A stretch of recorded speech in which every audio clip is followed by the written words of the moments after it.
I have a million questions that I'm asked all the time about being an entrepreneur. What's it like, and is it scary being an entrepreneur, and how did you get started? And there's a million questions people want to ask you.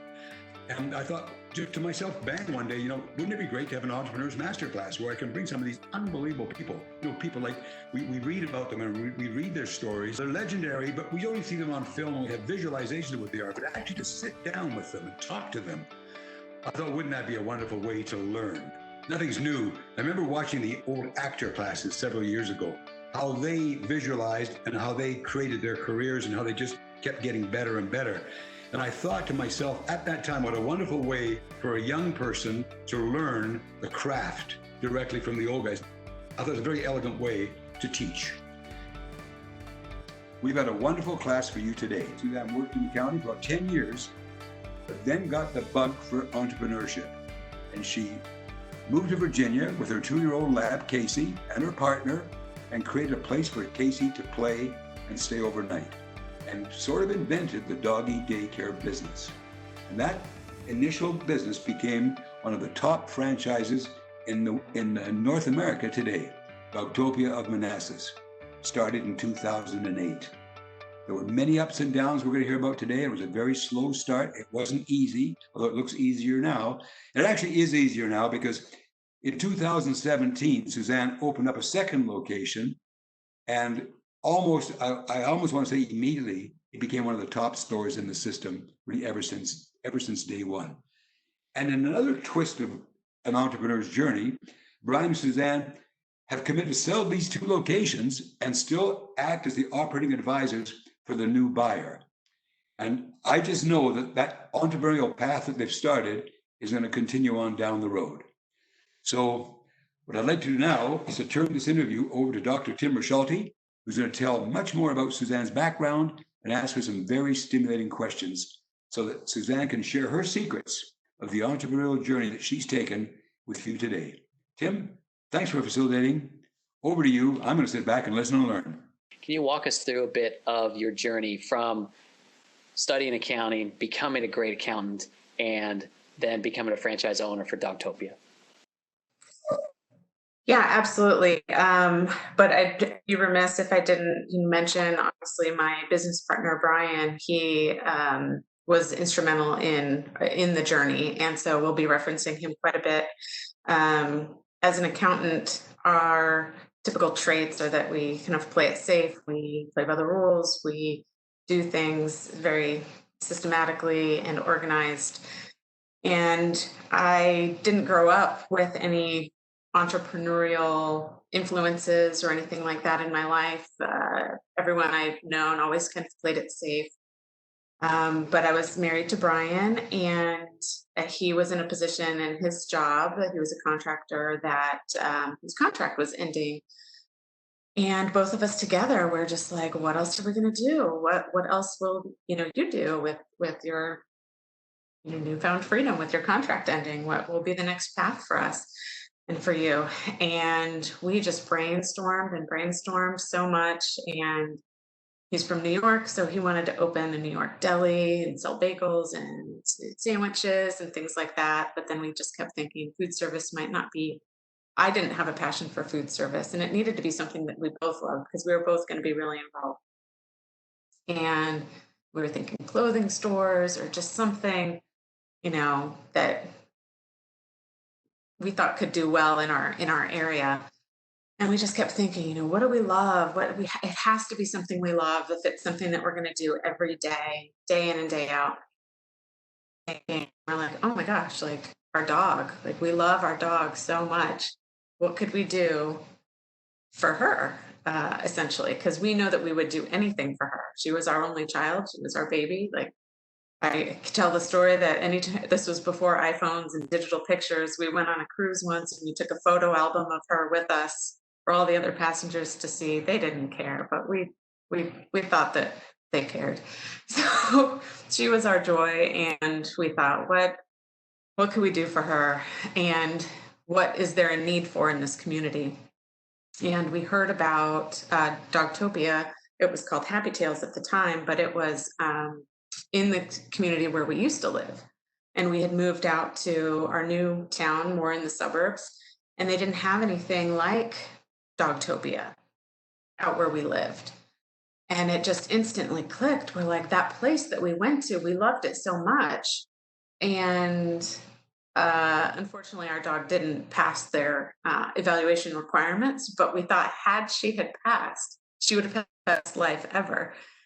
And we just kept thinking about how much the new town that we lived in, it was adjacent to Manassas, could have used something like this. And it really was just finding what we loved, what the community needed.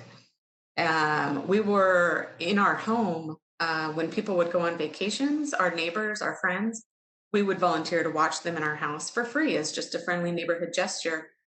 And at one point in the summer, I think we had 8 dogs in our house and we weren't making any money. We were just doing it because I love dogs and it was fun and they could all run in the backyard. And it was fun for our dog too, to be able to um, play with these other dogs and not get kicked out of our own house.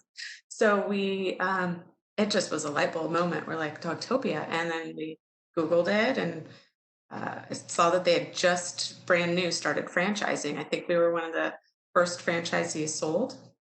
It took us a few years to get open because of other constraints, but I kept my accounting job as kind of a safeguard because we weren't sure how this was going to go or how long it would take to get ramped, and it was still a very new concept back then in 2008, and the economy was terrible. So I kept my stable job, and Brian was there running the show. Morning, noon, and night. I'd go in at 6 a.m. I'd let in the few dogs that came in for daycare. I'd get ready at the store. And then I would drive my hour commute to Alexandria to my accounting job when Brian would come in and he would work the day shift at the front desk. And then we'd go home, have dinner, and then we'd go back and let the boarding dogs out for the end of the night. And we did that for years, just to save that little bit on payroll, just to make sure that we could survive. And that's essentially the start of how it all happened originally, was that he needed a job and he was more the risk taker and I was more the analyzer, and I wanted to make sure. So I'm the one that wrote the business plan and did all the forecasts and projections and, toured the other Tyson's Corner location. And but he had faith that it would be amazing. And once I saw it, I really saw it, I agreed. And that's kind of where we kind of launched, I guess.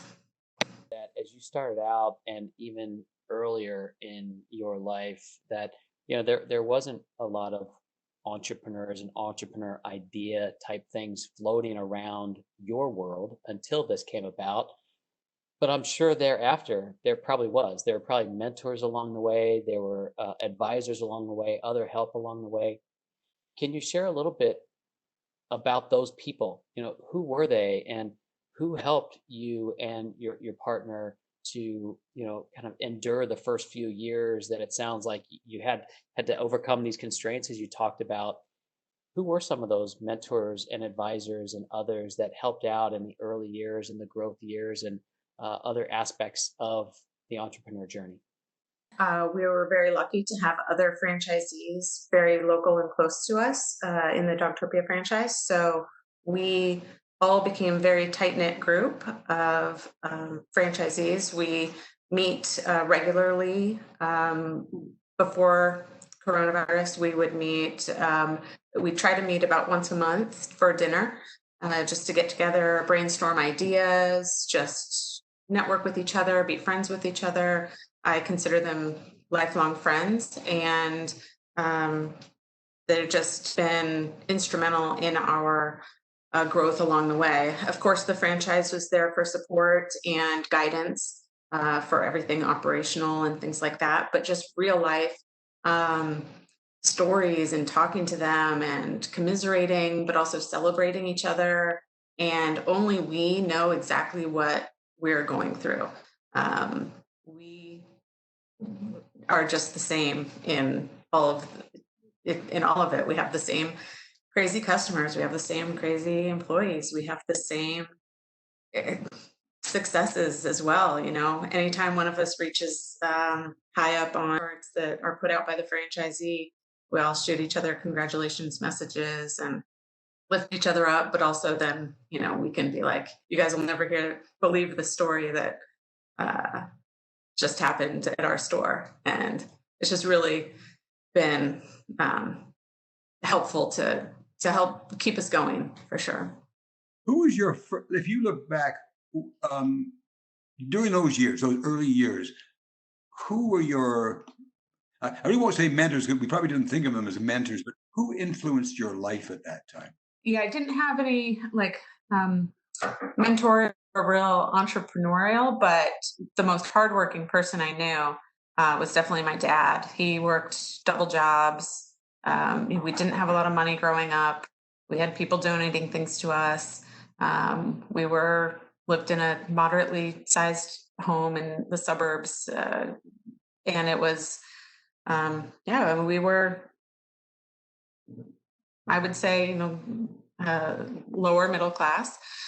But my dad worked at a glass factory and worked really hard, worked nights. And then my mom was a teacher's aide at my school where I was growing up. She was my Girl Scout leader. But my dad worked so much. So when he would do that, then he would also clear hillsides in California. If you're familiar with California hillsides, they're full of brush and weeds. And that was my dad's second job. He would go and he would get his weed whacker out there and just hustle for jobs, and worked clearing hillsides to help protect homes from fires out there. And then he got a job working in child probation at a juvenile probation camp. Worked really hard, but I always just saw him working really hard. But he was always still there for us. He'd always play catch with me in the backyard, play volleyball with me in the backyard, trying to get as good as I can get. Success mean to you? And how do you define success? If you're not successful, you're just feeling a little bit less than. You're feeling like you're not quite, sure of yourself. But when you're successful, you feel confident and you feel like people want to hear what you have to say. And I just have, that you've done the right things for your life and you feel confident in that. But even when we weren't successful, when our stores were very slow to get ramped, I was confident that they would be, that they would get successful. I just knew it in my bones. So when we were struggling and, wondering, do we file bankruptcy? What do we do? Dogs aren't coming in the door. I was confident, and I knew that if we just stayed the course and we just worked hard, that we would get there, and that we would be successful. So yeah, I think it just means, now I have that confidence in arrears as well. So it's been good. How did you stay the course? How did you find that level of confidence to find those customers and bring those customers in? So I did eventually. Dogtopia was starting to ramp. We were getting more dogs in the door, but I was analyzing all of the data and I was looking at all of our numbers constantly, as an accountant would, and as an entrepreneur should. And I was starting to see how people were starting to hear about us. And our first location was on a main highway, so people were always finding us by drive-by. And then I started seeing more and more customers were finding us by word of mouth. And so I knew that meant that our customers were satisfied with our services. And we started listening to customer feedback a whole lot more than we ever used to. We used to really kind of dread customer feedback or asking for it because we were afraid of the answer. But man, oh man, once I had that mind switch of really asking customers for their feedback and not taking it as a punch to the gut or taking it personally, it was more, wow, this is a really good opportunity to grow and learn from what they're telling me and change maybe what we're doing to be able to accommodate them more, and not to totally change our business model like some people would ask us to do. But we can make some adjustments as needed. We always thought we were more than accommodating and did everything we that we could for our customers, but even just small little things that they needed or wanted, we were able to do pretty quickly and easily. I was able to quit my job, my accounting job full time. I quit that in 2012 to focus on Dogtopia full time, and started, you know, asking a little bit more from the team, making sure that customer experience was amazing.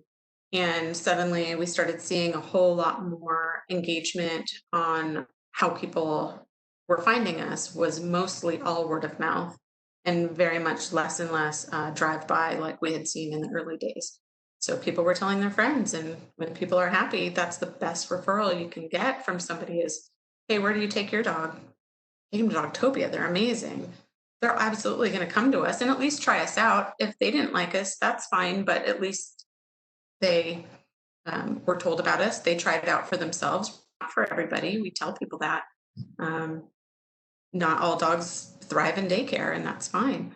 But the dogs that do thrive in it, they have the best day. So um, customers are really our best piece of advertising. Can you talk a little bit about those lessons learned and how you leverage those lessons learned going from the first location to then doubling that and opening the second location?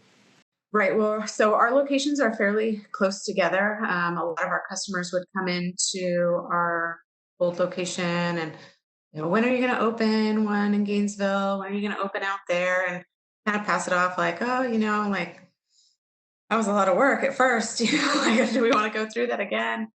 And me being the more conservative one, I was like in 2016, we weren't having to work so much because our loans were paid off. We had people working for us now. We weren't having to be there all of the time. We had financial freedom in that location. Um, but we started getting bored with of it all, where we weren't having to do too much and we weren't actively trying to grow us any further because we were already pretty busy. There wasn't too much more growth we could do. So the only other growth we could do was to expand and opened another location. So um, that's what we did. And we opened not too far away from our current location. It's only about 6 miles. And a lot of our customers from our original location went to that one. And now we're just growing both locations up as best we can. And yeah, Gainesville started out great. We started advertising that location into the um, setup. We got our sign put on the building as soon as the day that we got uh, permission from the county. So that was up like 6 months before we even opened, and got a lot of buzz. And people were able to start going to our old location and start to see what that's like. So that as soon as day one of our second location opened, we had 60 dogs in the door on day one, which was pretty awesome. Recruiting, how do you attract people? How do you motivate them? How do you retain them? I feel like that is the $1 million question. That is we are still learning that.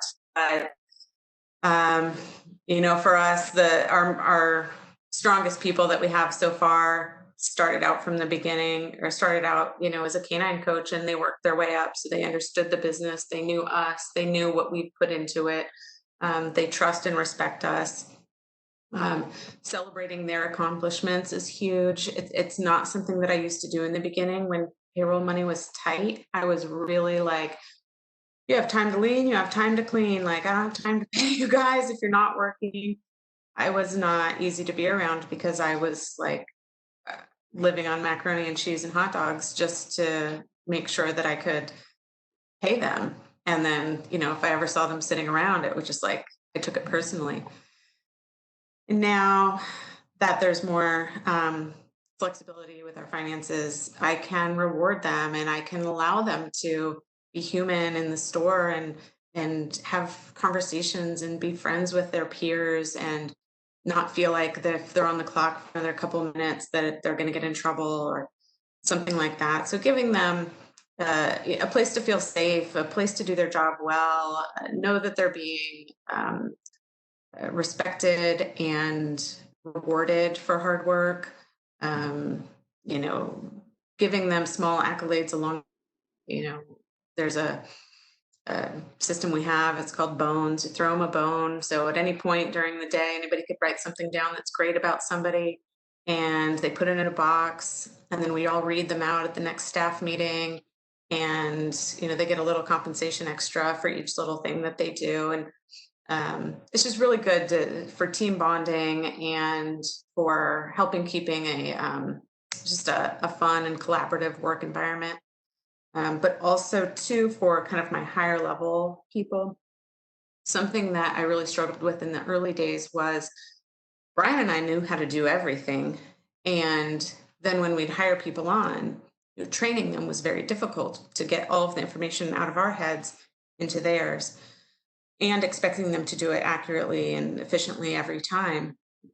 So in 2016, I had just lost a baby. I was 30 weeks pregnant, and she was stillborn. And I knew I couldn't be, in the stores as much as I was. I knew I needed to take more time for me. And so I just started just documenting everything I did, every little thing from, I don't even know, like anything you can think of, how to load the dishwasher, what the settings of the washing machine need to be when you're running it, what to put on the food bowls when you're making it, like all little things that you just train somebody to do. But unless it was documented, really, I couldn't expect it to be done accurately the same way that I wanted it done. And if I wanted it done that way, because that's the way that over the last 10 years we learned is the best way, and of course, room for improvement and adjustments along the way. We just need to document it.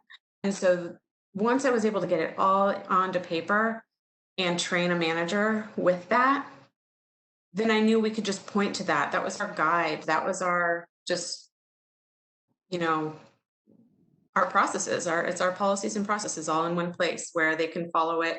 And then I trusted them to follow that. And if they didn't, it's holding people accountable and making sure that they know what's expected of them. I think that's key, is making sure everybody knows what's expected of them. And if they fall short, that you have a discussion about it.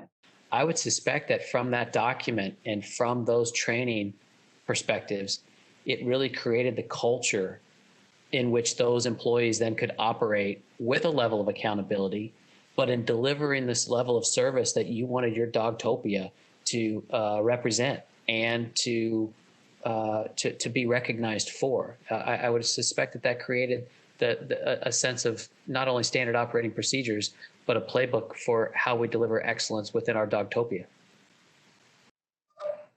Yep, absolutely. There was no question what the expectations were, because if somebody had a question on it, and the way that it was set up was that it was on a tagging and notification system. So if somebody didn't understand it or didn't know, I would tag them in the card, and then they would read it and sign off that they knew what the expectations were, and they knew it for next time. And then they knew that that's what they needed to do to train somebody else. It was a game changer for me to be able to work from home 100% of the time. So once we opened Dogtopia Gainesville, I was 16 weeks pregnant with my rainbow baby, which is a baby born after loss. I was pregnant with her. I was 16 weeks pregnant the day of our grand opening of Gainesville. And I knew that what was important for me was keeping that pregnancy going and viable, and delivering a healthy baby at the end. So I took a huge step back from the locations. I hired an area manager to kind of be over both locations and make sure each store was running consistently using our playbook. And in the last almost 3 years that we've been open, I've only been in our stores maybe 50 or 60 times to do anything like real work type stuff. But my team runs it, and I have a 2.5-year-old daughter now from that pregnancy. So she's great, and we're able to be home. And especially during coronavirus, we're all home, which is a whole nother challenge. And I have two other kids, a 7-year-old boy and a 5-year-old boy as well. And then my 2.5-year-old daughter. So being able to be home with them and do all of that was really just, I don't have to be in the store reminding people, remember, this is what you have to do to, this is the expectations for the canine coaches. They need to write report cards, or this is the expectation for the front desk. We need to call our, negative reviews or things like that. Tell us a little bit about the stores. How big are they? How many employees do you have? Kind of what's the volume? What are the expectations you have? I'm still sure that you are looking at the numbers and keeping track of it. So while you are at home and maybe only in the stores 50, times out of the last number of months, as you noted, no doubt you're still doing work. How are you engaged at this point? Because again, it's not that you're not engaged. It's just a different part of your entrepreneurial journey at this point. So can you give us a little bit of description and a bit of demographics about your stores and the role that you're playing now? What do you see as what's next? I think because of our success and because of where we've positioned ourselves, we won Franchise of the Year at Dogtopia Conference 2018. And I think that attracted some people to us. We've received multiple offers to purchase our locations. And we accepted an offer late last year, 2019. Coronavirus has put a hold on that. It is still happening, but we are committed to sell our locations this year once things normalize out a little bit. So we'll be selling our locations, but staying on as advisors for our buyer to help continue to grow his portfolio of Dogtopias. So we'll be taking all of the knowledge and expertise that we've gained over the years and helping to grow more stores. And then using the proceeds from the sale to hopefully do something else new and exciting that Brian and I are both passionate about. We, although divorced in 2009, we have remained great friends and great business partners, and are looking forward to doing something new together as well, because we know we complement each other. And not everybody has all of the traits of an entrepreneur, but if you have a partner that you can communicate well with and can bounce ideas off of and do something together. A lot of entrepreneurs are solo, a lot of them are partnerships. Ours is a partnership that works out really well together. I know that I can't do it without him, and he knows he can't do it without me, and so that makes it where we like to stick together and try to find something else that's going to be great for our community and great for us, and be able to continue to provide us with financial freedom and personal freedom, because we're not quite retired. Do you have daily habits? Are there routines that you find yourself in that you have found that, wow, these routines are really helping me be successful? Right now, coronavirus with 3 kids at home, it's not as routine as it used to be. And that's not a lie. Like, it is unpredictable and it changes daily. But normally, as a numbers person, I always wake up and check the numbers from from the morning before, from the night before. I always, I balance my checking account every day. I always want to make sure that what's in there is accurate. And if it's not, I catch it in that moment. I like to make sure that my customer accounts are accurate, so that if they're not accurate, that I'm the one to let the parent know, and not them letting us know that maybe they were double charged or something. So that's really important to me. Getting my son off to school and then checking in with my manager, making sure that she's okay, and seeing what the day looks like. Normally, if I check in around 9, most of the dogs are already in for daycare, so I can see what kind of day it looks like. I can see what the evaluation schedule looks like to see if they're going to have a busy day or not. I'm not going to go in and help them, but I can offer support and encouragement, or offer them guidance on maybe rescheduling or doing something if there's something going on, but being there for them kind of virtually. And then I do try to do some self-care before coronavirus. Brian and I were going to the gym every day, getting in a yoga class, making sure that our minds were clear and that we were able to handle anything that came at us a little bit easier, being a little more balanced, which is just funny because in the early days, like, we never had time for that kind of stuff. So, of course, coronavirus changed everything, but I hope to get back to that once we do. Based on what you know and the transition you're going through right now with the acquisition, if they were to say, give me just 3 bits of advice, what would you say to that owner that is opening up the doors this week to Dogtopia? Yeah, I'd say definitely listen to your customers because they're the ones that are going to be the ones that you need to continue on. Um, don't take their feedback personally. That was a really hard one for me because I knew I was doing my best. And when you get a 0 out of 10 or a 0 out of 5 or a 1 out of 5 with something awful, it just really, it sometimes makes it hard to sleep at night and makes you question, what you're doing. But then you just always have to think of the pet parents that just love you so much and the ones that tell you all the time, what would I do without you? You're a lifesaver. This is the best place ever. Those are the ones that you need to focus on. I'd also say to make sure to trust your team because it's really hard being an entrepreneur, growing something, building something, and then handing it off to somebody that, you don't know if they're going to treat it just like how you would. And so that's really hard, but it's necessary or else you'll burn out. So you have to trust your team, step back a little bit, take their ideas. People have great ideas that we just have to make sure to use those and grow from that. And then something that just really helped me was that playbook. Create that for your store. Make sure everybody knows what their expectations are.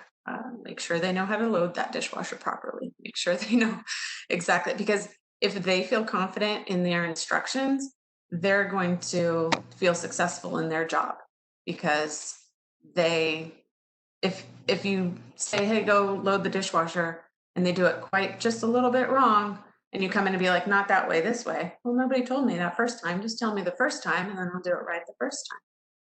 So creating that, it saves everybody so much time, so much energy. Nobody has to do anything twice.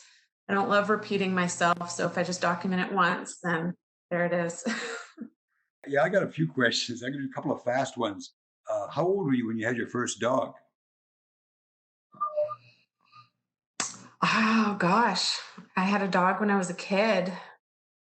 And what's funny, and I hadn't even really thought about this, is she had a really severe separation anxiety. And I couldn't go to elementary school without my dog breaking out of my house and running up to the school to be with me and my brother and my mom, who worked at the school too. And she destroyed our house trying to get out to come see us. So I was in elementary school. I was a kid and I had my first dog. Her name was BG, baby girl. You really have led an amazing life. And I just thank you so much, Susan. An extraordinary example of an entrepreneur masterclass, Suzanne. And it's with great appreciation that I say goodbye for now or say so long. We'll see you next time.